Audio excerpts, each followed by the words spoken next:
Maharashtrian food 328 मी एकदा आपल्या सगळ्यांना स्वागत करते। आजची रेसिपी एकादशी स्पेशल साबुदाणा वडे आणि शेंगदाण्याची चटणी। इथं 3 ते 4 ते 5 तास भिजवलेला साबुदाणा पूर्ण भिजला गेला पाहिजे साधारण अशा पद्धतीने। आणि आता आपण तो कालवून घेऊया, वड्यांचं कालवून घेऊया। हिरवी मिरची टाकली, त्यानंतर मीठ टाकलं, चवीनुसार मीठ घातलंय,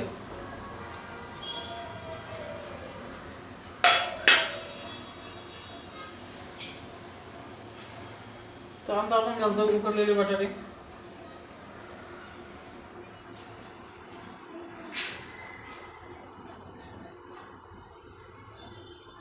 अशा पद्धतीने करून घ्यायचे।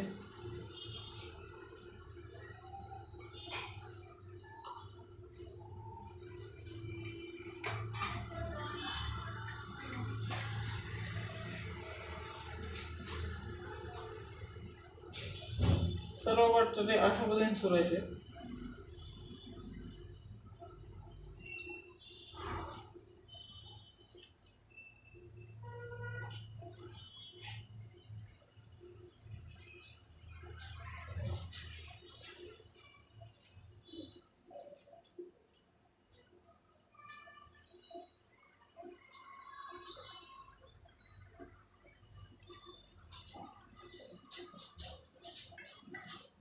वरण घालणार शेंगदाण्याचं कूट। इथं मी चटणी आणि शेंगदाण्याचं वडे याच्यासाठी कूट घेतलाय।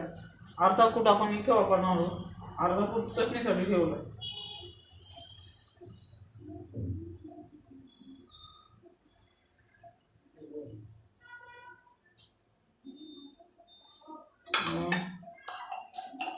अशा पद्धतीने असं पीठ मळून घेऊया।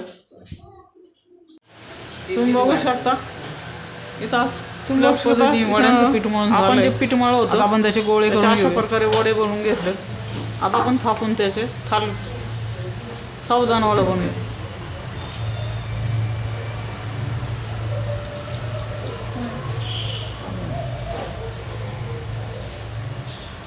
छोटे छोटे गोळे करून घ्यायचे, नंतर ते हातावर असे थापायचे अशा पद्धतीने। तुम्हाला असेल तर कोथिंबीर किंवा जे तुम्ही मसाला खात असाल तर घालू शकता।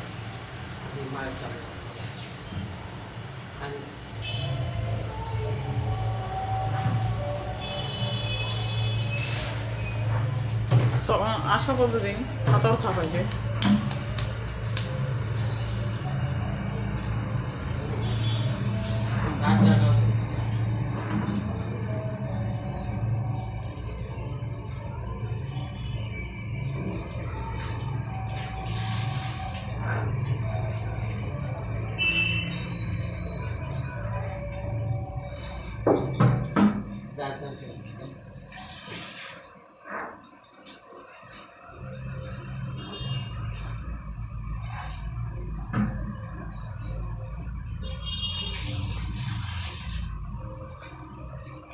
आता आपण तेलात तळून घेऊया।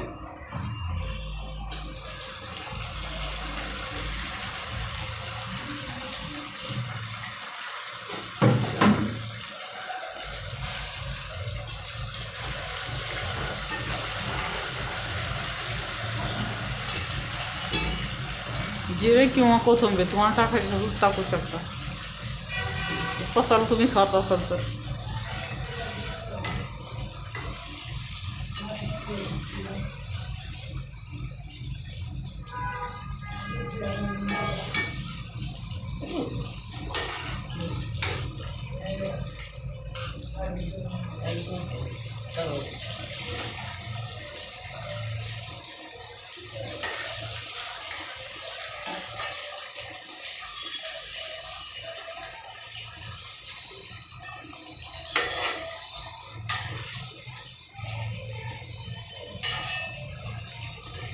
हिरवा मिरच्याचा ठेचा, बटाटा, मीठ आणि शेंगदाण्याचा कूट एवढंच घातलंय आणि मीठ।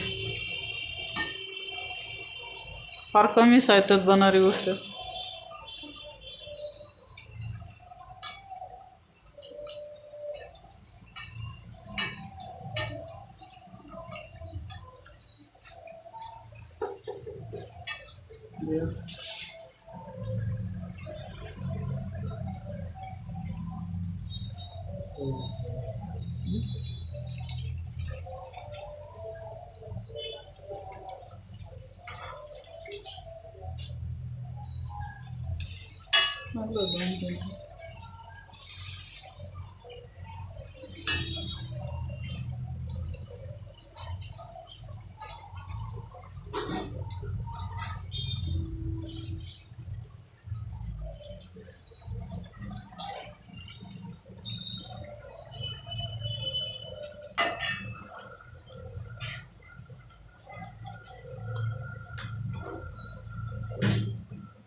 अशा पद्धतीने आपले साबुदाणे पूर्ण फुगले साबुदाणा वडा.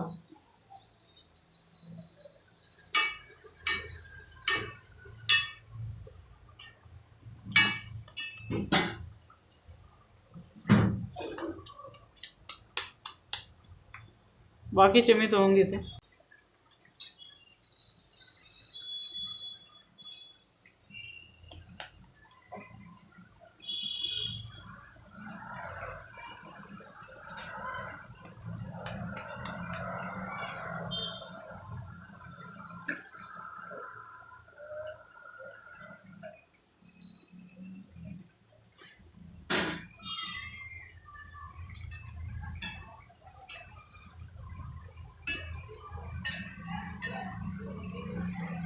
बऱ्याच घरी हा स्पेशल मेनू असतो एकादशीला.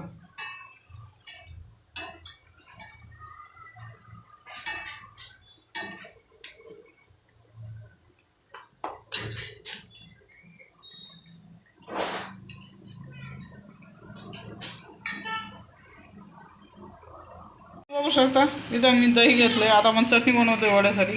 तसंही 2-3 हिरव्या मिरच्या, थोडीशी साखर,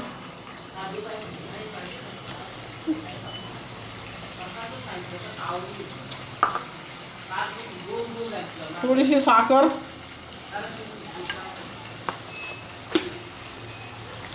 चवीप्रमाणे मीठ. यात पाणी घालून दळायचं आहे. थोडंसं पाणी घाला आणि जरा आपण मिक्सरमधून करून घेऊ.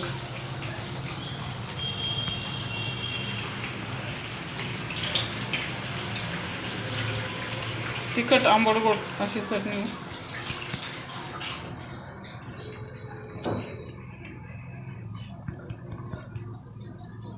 बघू शकता इथं मी मीठ, मिरची, साखर आणि दही पाणी घालून एकत्र दळवतो. त्यात जो शेंगदाण्याचा कूट होता तो आपण मिक्स केला आहे. आणि अशा पद्धतीने आपली चटणी रेडी. गोड, तिखट, आंबट अशा पद्धतीची चटणी रेडी आहे. एकदा ही नक्की बनवून बघा. तुम्ही बघू शकता एकादशी स्पेशल साबुदाणा वडा आणि शेंगदाण्याची चटणी तयार आहे.